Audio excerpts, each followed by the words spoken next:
আসসালামু আলাইকুম। আল্লাহ রাব্বুল আলামিন বলেন, যারা নিজেদের সালাতে যত্নবান তারাই সম্মানিত হবে জান্নাতে। সূরা ৭০ আল মাআরিজ ৩৪-৩৫ লেখা রয়েছে। অবশ্যই সফলকাম হয়েছে মুমিনগণ যারা বিনয় নম্র নিজেদের সালাতে। সূরা ২৩ আল মুমিনুন ১-২ লেখা রয়েছে। যারা আল্লাহর কিতাব তেলাওয়াত করে সালাত কায়েম করে, আমি তাদেরকে যে রিজিক দেই তা হতে গোপনে ও প্রকাশ্যে ব্যয় করে, তারাই আশা করে এমন ব্যবসায়ের যার ক্ষয় নেই। সূরা ৩৫ ফাতির ২৯ লেখা রয়েছে। হে মুমিনগণ, ধৈর্য ও সালাতের মাধ্যমে তোমরা সাহায্য প্রার্থনা করো, নিশ্চয় আল্লাহ ধৈর্যশীলদের সাথে আছেন।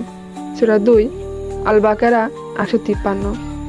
সালাত অবশ্যই বিরত রাখে অশ্লীল ও মন্দ কাজ হতে। সূরা ২৯ আল আনকাবুত ৪৫। রাসূল সাল্লাল্লাহু আলাইহি ওয়াসাল্লাম বলেছেন, মানুষ যখন নিজের পরিবার পরিজন, ধন সম্পদ, সন্তান, পাড়া প্রতিবেশীদের ব্যাপারে ফিতনায় পতিত হয়, তখন ওই ব্যক্তি সালাত, সিয়াম, সাদগা, ন্যায়ের আদেশ ও অন্যায়ের নিষেধ ইত্যাদি আমল ফিতনা থেকে দূরে সরিয়ে রাখে। বুখারী ৪৯৮, হুযায়ফা রাদিয়াল্লাহু। যে ব্যক্তি সূর্যোদয় ও সূর্য অস্তের পূর্বে অর্থাৎ ফরজ ও আসরের সালাত আদায় করে, সে কখনো জাহান্নামে প্রবেশ করবে না। মুসলিম ১৩০৯, বুখারী ৫৪৪, আবু দাউদ ৪২৮।